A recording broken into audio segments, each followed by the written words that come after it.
ఒకసారి అడవిలో గాడిద సింహం దగ్గరికి వెళ్ళి దమ్ముంటే రా చూసుకుందాం నాతో పోటీ పడు అని సింహంతో ఛాలెంజ్ విసురుతుంది.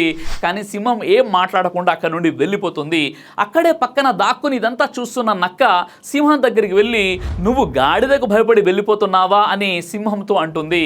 సింహం నవ్వుతూ నేను భయపడి వెళ్ళిపోవడం లేదు, నేను గాడిదతో పోటీ పడితే నేను కూడా గాడిద లాంటి దాన్ని అవుతాను, గెలుపు అయితే ఖచ్చితంగా నాదే, ఇందులో డౌట్ లేదు. కానీ రేపు అడవిలోని జంతువులన్నీ అడవికి రారాజు అయిన సింహం గాడిదతో పోటీ పడిందా ఇదే న్యాయం అని అనుకుంటారు. కాబట్టి ఎవరితో పడితే వారితో పోటీ పడితే నా విలువ ఏమవుతుందని సింహం సమాధానం ఇస్తుంది. మన జీవితంలో మనం మన దారిలో వెళ్తుంటే రెచ్చగొట్టే వాళ్ళు, అనుమానించే వాళ్ళు, కించపరిచే వాళ్ళు చాలా మంది ఉంటారు. ప్రతి దానికి సమాధానం ఇవ్వాల్సినటువంటి అవసరం లేదు. మనం ఒక లక్ష్యం కోసం పనిచేస్తుంటే దానిలో మరిగే ప్రతి కుక్కకి సమాధానం ఇవ్వాల్సినటువంటి అవసరం కూడా లేదు. మీ ఫోకస్ అంతా కూడా మీ లక్ష్యం మీదే ఉండాలి. మీ విజయమే వారికి సమాధానం.